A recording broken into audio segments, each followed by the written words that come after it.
I don't think that Parisians are rude, I just think they're in a hurry.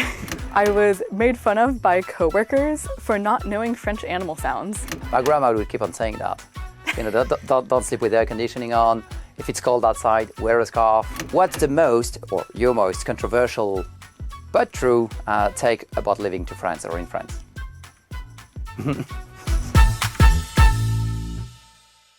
Well, hello everybody. You know, every American says, I'm gonna make it, I could totally live in France or Paris because this is the city of love, until they actually try to deal with French paperwork and, you know, the metro and all of that. But today, we have someone who actually made it. So, well, Alex, welcome to the show. I'm so happy to be here. Thank you for having me.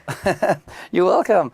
So, well, actually, you are the embodiment of this. You made it and you, well, I think we should start with something a bit cheeky. You know, the internet love cliches. So, you know, from your experience, which Parisian cliche actually proved to be true?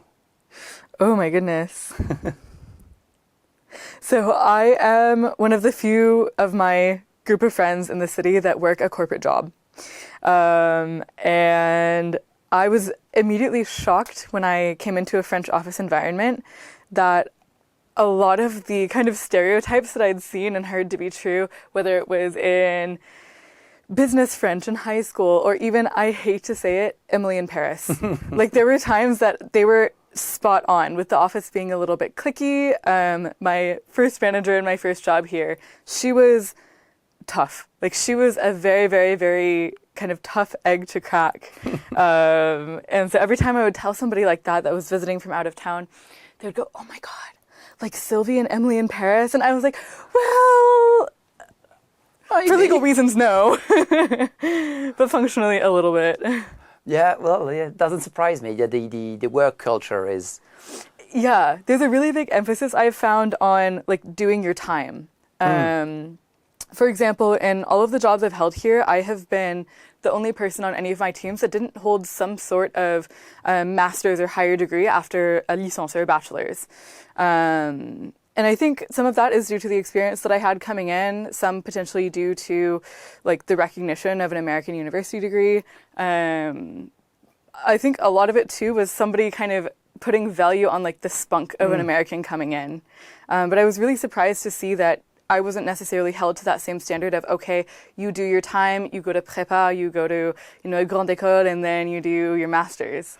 Oh, this is funny you say that, because this is...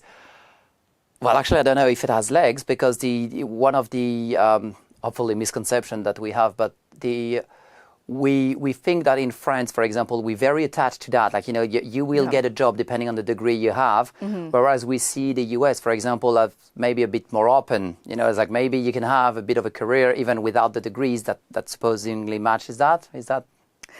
I think those days are largely gone in the US. I think a lot of the American dream that you still hear some of, like, the older generations speak about too, when they talk about kind of an idealized conception of the US and, okay, well, I want to go, like, bosser. Bosser is always the word that people use when they say that they want to go work in the US.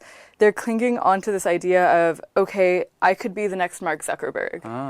And the way that Mark Zuckerberg got to be Mark Zuckerberg is that he still had pedigree. He had really great connections. He had very affluent parents. He still had gotten into an Ivy League school and still had all of the network from having done that. And even though he didn't have a degree on paper, that wasn't necessarily the important part in the formula to his success.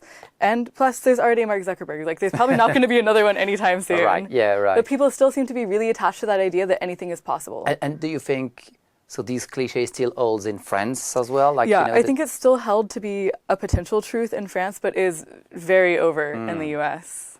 Okay, well, here's for the cliche that, well, some of the cliches that proves to be true. So yeah, true. Which one actually isn't? So one of the, for example, Parisian cliche or cliche that people have about Parisians that actually prove to be wrong as to your experience. I don't think that Parisians are rude. I just think they're in a hurry. And that's a good angle. I like fine. that. I would compare Paris to New York, and I've always loved a big city feel. I want to be around people that are on a mission, are going places, doing things. There's like a certain energy and buzz to the city and to the people around. And if you're going from thing to thing, you probably don't want tourists looking up at the building, stopping in the middle of the sidewalk while you're just trying to get to your next meeting. So Parisians they like to be efficient in the street. Yeah. They're in a hurry. Well, and it would kind of make sense. Yeah. Okay. And so if you don't mind me asking also, because you say you're like a corporate girl. Yes. What is it you do? Because you work in France and Paris. Yeah, I do. It's almost 5 years that I've been here. It'll be 5 years in March. And for that time here, I've always been working in corporate and the cybersecurity and observability space. Okay. So not just a corporate girl, but also a tech corporate girl. A woman So this in video is STEM. not going to be act then. Okay, good. Well, where do you come from in the US? I'm from Dallas, Texas. Okay, so we should call you a texpat. A texpat, yeah, you can say that. Okay, well, speaking about texpat, so maybe a texpat confession. Tell me. What food hack maybe cured your homesickness? Is there any? There really isn't any, because one of the things that I've found that Parisians really can't do, and I love eating. I would say that gastronomy is one of my hobbies. I have not found a true, authentic Tex-Mex place that's really hit the spot. So always the first thing that I do when I touch down back in Dallas is that my dad takes me for a margarita and a sour cream slathered enchilada at one of our favorite Tex-Mex spots. So what is it? Distance makes the heart grow fonder. I'm very in need of some Tex-Mex next month, this month. Really whenever. Okay, so for the Texans watching, at least for the Texans. At least for the Texans. You won't get the same food here then. No, you won't. Well, okay, it's supposed to be different, I suppose. It's supposed to be different. And maybe the French shouldn't attempt Mexican food. Maybe it's better that way. Yeah, well, I'm not sure we'd be good at that. No, I love y'all, but you are not good at spice. Right. And It's hard. sometimes we think it's spicy, but it would make you laugh, I suppose. Yeah. It's like black pepper, a little bit of black pepper in the soup. Oh my God, you made this soup so spicy. It's flavor, okay? Finances, maybe, because, well, you did it, you made it to France, I think with an American husband as well. I did, yeah. So what did you underestimate, financially speaking, when moving to France or living in Paris, I would say mostly? Ooh, that's a good question. Something that I am consistently shocked by is how expensive dry cleaning is here. And I don't know if this is just because I wasn't doing a whole lot of dry cleaning when I was in the US, because I wasn't a working professional. I was, a student, or I was working from home during COVID in yoga pants. But I found that dry cleaning is so expensive here. I'll drop off 5 articles and the bill's €65. I'm like, why? Yeah. Oh, I never realized. So that means that's cheaper in the US then. It's a lot cheaper in the US. Okay. Yeah. Oh. And you can usually have a lot faster turnover too. There's a lot of places in the US, and when my husband was working in Dallas, his building had an agreement with the dry cleaners across the street. So he could bring his dry cleaning to the office, they would pick it up, they would do it, and they would deliver it back at the end of the day. Okay. It was that's super interesting. convenient. Okay. No, and very affordable. First time I hear that. So Yeah. but that's great. Well, same thing, considering the move as a whole, are there stuff you completely actually forgot to budget for? Honestly, yeah. We just picked up our new carte de séjour for the next 4 years. So residency permit. Yes, our resident permits for the next 4 years. And again, it had been 4 years since the last time I picked mine up, so I didn't really remember exactly what it was like and everything that I had to do. I was so shocked that it was going to be almost €400 for both of us to go pick it up. I think it was even closer to 500. It was $250 each. And we were just well, we're paying these €500. We don't really have the choice, but I wish I'd remembered it would have been that much. Yeah, you're right. Yeah, no, yes, it's the kind of the stamp duty. Yeah, exactly. Yeah.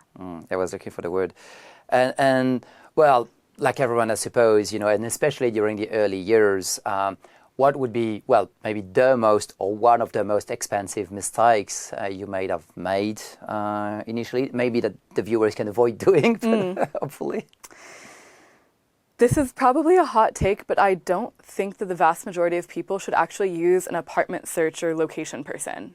Okay. I think that, especially in the age of plentiful online tools, if you find out what the equivalents are or what you can show for financial solvency, and if you write like basically a cover letter saying who you are, why you would like to rent this apartment, why you'd like to rent in this neighborhood, 95% of the time, you're probably going to be able to do just as fine on your own and save, 2,000 euros from not using somebody for an apartment search. I suppose then you did use someone, or did you? I actually did not use someone. Okay, you did not. Okay. But my mistake in this case with my first apartment was that I had taken very good care of my first apartment. I loved it. It was very, very cute. And I'd had a really strong relationship with my landlord. In hindsight, this was kind of a red flag because he had said that he loved, in particular, having tenants that were foreigners. Okay. And which, yeah, sounds weird. Now I understand that it's because the foreigners don't know the laws. And so I would have had no reason to know that you need to do the état des lieux, like the stock of everything that's in the apartment and the state of everything before and then when you leave. Because I didn't do an état des lieux when I came in, and then he tried to keep half my deposit. And this is after I was literally moving out, handing over the keys. I think I had both my parents and my husband there. And he was like, wow, yeah, the apartment's in perfect condition. And they all heard him say this. And then he kept half of my deposit. And at the time, I think I was switching jobs. We had just moved. I had a lot on my plate. I was like, okay, I'm never going to see that money again. Done and dusted. No, the renters protections in this country are very robust. What I should have done is go to ADIL, I think what it's called, and ask for help, because there's no reason that he should have kept my deposit after he said it was in perfectly good condition. And I, again, took very, very, very good care of it. Yeah, laws are made to protect customers most of the time by default. Also, yeah, in a way, like you were saying, it's probably a red flag because there's a lot of laws, like you were saying, that are made to protect tenants in France rather than the landlord, including stuff that very often I hear Americans say very often. Like, for example, it's not unusual to see Americans who struggle to find a property. It's like, well, I'm happy to pay 3 months, 6 months, 1 year up front, which is completely illegal in France. Very illegal. But if you don't know, it's illegal. And you end up working with a landlord that, no, you don't know. Mm-hmm. So, that kind of stuff, that's why. Right. Or I've seen a couple of landlords that have tried to do a secondary residence lease for people that they know are intending to be full-time residents in the space. And for tax purposes. Yeah, for tax purposes. And functionally, too, that means that if this person were to not be able to pay their rent or something, they would be able to be evicted immediately, whereas that's not the case with a normal lease, and they would be protected if they had a normal lease. So, okay, yeah, well, be careful of the landlords. let's move into another hot topic outside, because, well, making friends and connections in France, especially when coming from abroad, might seem and look daunting for most. I mean, you working in France, I suppose, help in this process. But let's start with something quite casual. What do your friends, especially the French one, what do they banter you with, or what they tease you about? I think they tease me about Texas things. They know that I'm a city girl through and through. I've never willingly slept outside before, camping. That's not in my wheelhouse. I love plumbing. I like to stay inside. That's not something that I would do for fun, and I wouldn't consider myself particularly outdoorsy. So I think they love to make comments as if I'm from a ranch where we've got cattle and we've got cactuses and tumbleweeds and plenty of guns. And I'm like, no, you guys, my dad actually just lives in a high rise. So they like to tease you about, I used to have a colleague who was actually, it's funny because he was making fun of the Texans in particular. So, well, those guys are crazy. Some of them, they even shoot tornadoes. When there's a tornado. Yeah.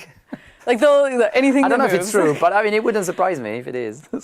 Definitely not true as far as my experience, but the further out you get from the cities in Texas, I'm sure there's some pretty crazy things. Well, yeah. I mean, Texans do have a reputation, probably not just in the US, yeah. Yeah, that we do, I'll admit. It's funny because as you are, like you're saying, a city girl, they, especially urban environment, there's often a lot of social codes and etiquette, and well, France is particularly famous for having those. But also, it seems with France, like everything, we like, if there is a rule, we like to break it. They're made to be broken, kind of. Have you experienced some of these, like French etiquette or stuff that, maybe people have highlighted? It's like, oh, you should be doing this or that, or we don't do that in France. I'm going to need to think about that one for a second, but I want to go back and add on something to the last question. Okay. But for things that I have been made fun of, I was made fun of by coworkers for not knowing French animal sounds. Yeah. Okay. Well, it's funny because it seems like we translate those, don't we? Like, for example, the cat, you say... we would say meow, but like meow, like M-I-A... Oh, because it pronounced, the way I see it, like M-E-O-W in English, yeah, I would say it's meow, I don't know. Meow, yeah. Yeah, because we actually say meow, yeah. Yeah, so, but it's different for some of them. What's one of the ones that's really different? What's the frog sound? Oh, well, I would not be able to make it. In French? Quack, quack, quack, we'd say. Oh, but that's what we would say for a duck. But in French, it's like coin, as opposed to like quack. For the duck, yeah. Yeah. Yeah, we don't say quack. That Yeah, like a very quack. But then we there's say something... coin, like a corner. Yeah. A coin. And then there was another... It's funny, I never realized that. Yeah. And I didn't notice that until like it was a big dinner or like an after work something with coworkers, and somebody made like an animal sound, and I was like, "What on earth are you saying?" And they're like, "Oh, Alexandra, you don't know your animal sounds?" And I was like, I know many things in French, this is not one of them. So they proceeded to spend a good 20-30 minutes teaching me animal sounds, most of which I've forgotten by this point. But well, you remember the dog, and that's about it. That's good. Okay, and here goes the social etiquette. Then kind of embarrassing you with the animal sounds. Right. No, but have you experienced some of maybe again dining etiquette or some of that where people may have alighted? Oh well, we don't do that here, or we do that different. That's a good question. Or maybe not, actually. That would mean that we're not that different. So I feel like I had a pretty international upbringing with pretty international etiquette. I think my parents, I'd always grown up loving fancy stuff and loving elevated stuff. And so my parents made me learn good table etiquette when I was young, because they're like, okay, well, if you want to go to this nice restaurant, you need to know what fork to use. You don't want to be in a situation where you feel confused or embarrassed because you don't know what fork is what. So I feel like I've always been in the range of I can comport myself decently well in situations like that. And I never want that to be the focus either. I feel like etiquette gets a bad rap because it's kind of old-fashioned. But to me, I just want that to never be a topic of conversation. I want to be conversing with someone and not have them drawing attention to me holding my fork and knife strangely.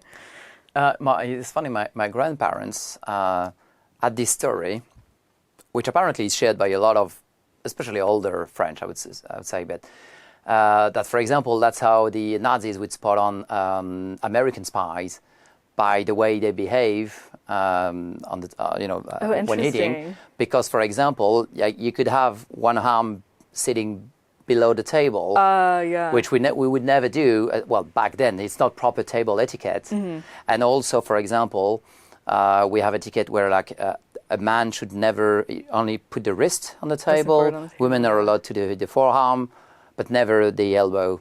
I don't know if it's the same. Yeah, that's definitely the same in the US. And even though I think a long time ago people used to switch hands when they cut in the US, they would put their knife down and then switch their fork to their dominant hand and then eat. I've always eaten with both my fork and my knife in motion at the same time. So I don't know if that's... And would you see, for example, that old story, like for example, Americans tend to put an arm under the table. I don't think I've ever really paid attention, but I don't think I would necessarily do that because I don't want it to seem like I'm hiding something or even in the modern age, looking down at my phone. I don't want people to think that I'm not paying attention or engaged in the conversation. But also we're talking about German there, which are known to be very strict. So yeah, that's also good context. Okay. Well, I suppose a bit of controversy is also good. So, what's the most, or your most controversial but true take about living to France or in France? Well, it's okay. Worst case scenario, we'll beat it out. French people as a whole are too educated to keep thinking that people can catch cold. Oh. There is no excuse. We know how germ theory works. The people who tell me this are, again, highly educated, more educated than me, older coworkers that are, oh, Alexandra, don't get wet, or the air conditioning, it's going to make you catch cold, something like that. No, it's not. You know how germ theory works. How do you want us to sell scarves otherwise?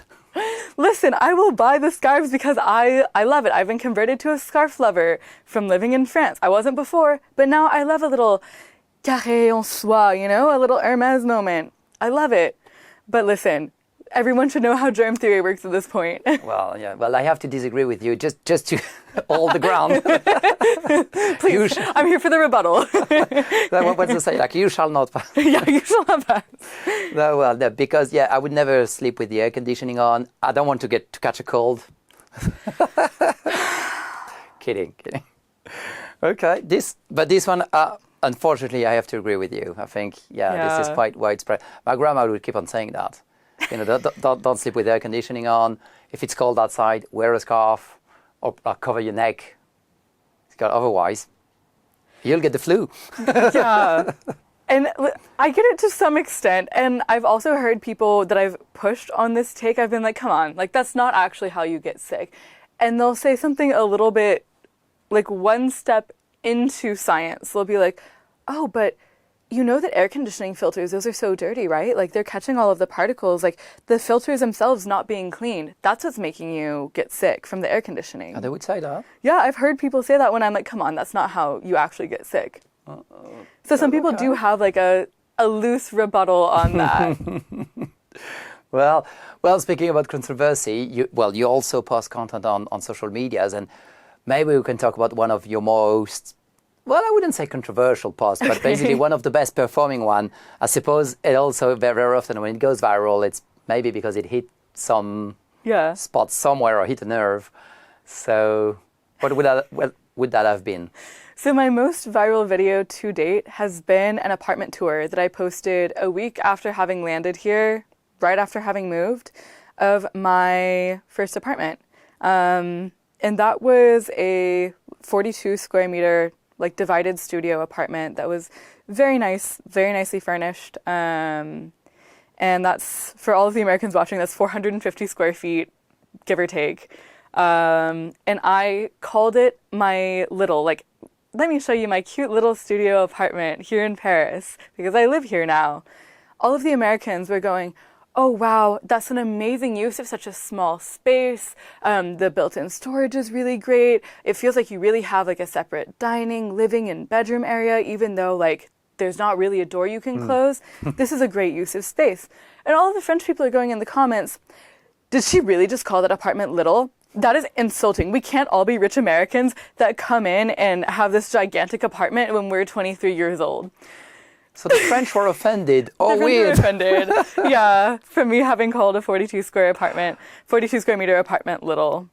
Well, actually, that's funny because it does buy into, if we get back to some of those clichés, it's apparently easier to offend the French. So I've heard. I've also heard anecdotally, and kind of seen this as well, that, in the U.S., you would make small talk with someone. You'd say, oh, I really like your jacket. That's really nice. It really suits you. Thank you. Yeah, you're welcome. But in France, if you come up to someone and pay them a compliment as a means to start a conversation, it's usually going to stop there. They're going to say, oh, cool, thank you. And then they won't return it. They won't ask you a question. Yeah, we don't know what to do with that. No, but what you do know what to do with is a complaint.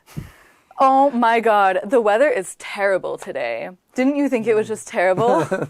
Well, then it's just clickbait, but in real life. It's clickbait in real life, or you would say like, oh, the food at the canteen, disgusting. Why would they keep serving that to us? And that is a great jumping off point to then like, have some camaraderie. People love starting with a little complaint and then Common enemy.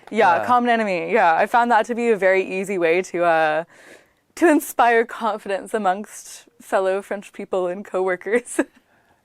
And now that you mentioned that, I got me thinking into my corporate life, and you might actually be right here. Hate to see it. We talked often about things we don't like rather than things we like. I mean, two kind of bond. Yeah. Okay, well, one for the team. Okay, well, let's jump into something which I find is quite fun. I have a rapid fire set of questions for you. Right, Let's I'm see. ready. So, morning coffee, are you kind of bar counter or to go? I don't drink coffee in the morning anymore. I'm more matcha, but I would probably take it to go. To go. So, well, sounds American to me. It does. As you're Parisian, what's your favorite, left or right bank? Right bank. Oh, okay. Okay, so we mentioned this. One, we mentioned red flags, but green flag in a French landlord. Green flag in a French landlord. Somebody that will tell you what your rights are and make sure that you've done them. So here's the état des lieux. Here's why it's important. We're also going to do it when you move out. We'll go through it together. We'll agree on the state of each room, each piece, and then we'll see from there. Yeah, clarity and transparency. Yeah, clarity and transparency, 100%. Definitely. Okay, so if you had to say to your fellow Americans, let's say, one French word that they should learn, apart obviously from bonjour and merci. Don't say c'est pas possible. C'est pas no, you shouldn't learn c'est pas possible. You should learn how to counter-argue with a c'est pas possible. I would probably say, like, un verre de vin rouge, s'il vous plaît. Like, I think if you're here we can be friends. We can be if you're here to bask in the Parisian atmosphere, you should at least get a glass of nice red wine to do that and people watch. Or the equivalent for a coffee, maybe like. Right, exactly. Yeah. Okay, well, you kind of debusted this one, but let's make it clear. Myth or bust? Parisians are rude. Bust. They're efficient. Good. Okay, well, sorry, I'm going to be a bit cheeky, but I have to try you. What time is the apéro in your book? 6:37. What would you say? I would vouch for that. Yeah, well, Okay. between 6 and 7. Okay. Yeah. 6 might be a bit early, 7, but depends. Northern France would be a bit earlier, Southern would be a bit later. Oh, interesting. Because we don't, like, usually dining time. Oh. Well, I'm Southern, but I'm like a Northerner, so. You've been adopted by the North. I suppose, yeah. Okay, so this one is for the pastry. I mean, France is about pastries after all. So croissant or pain au chocolat? Pain au chocolat. My favorite too. Good. Wow. Or chocolatine, because you're from the South. I would say this, but that would definitely hit a nerve for a lot of people around. Feathers. Oh yeah, well, I mean, not the foreigners listening, but the French one. I mean, you wouldn't believe the comment. Oh, I'm sure. So it is chocolatine for those of you I want to trigger. No, but I mean, Alexandra, thank you so much for answering all those questions. Of course. You've nailed it. I think you taught a lot of interesting stuff. I've learned a lot. Before we wrap it up, if people want to get in touch with you, where can they find you? Yes, they can find me on Instagram at EpicureanEdit or on TikTok, alexandra.randolph. Good. Well, thank you so much. I mean, yeah, this is how I found you, a lot of inspiring content. And I think it's always good to, have the opinion and see people who actually made it. Because like you're the embodiment that it's possible. This is possible. En fait, c'est possible. C'est bien possible. And yeah, we didn't mention this. She speaks perfect French. She's going to get for citizenship. I'm sure she'll nail it. Oh, stop. You're making me blush. Not good. Well, thank you so much. Thank you for watching. So if you want to learn more, you can get in touch with Alex on our channels. And see you next time.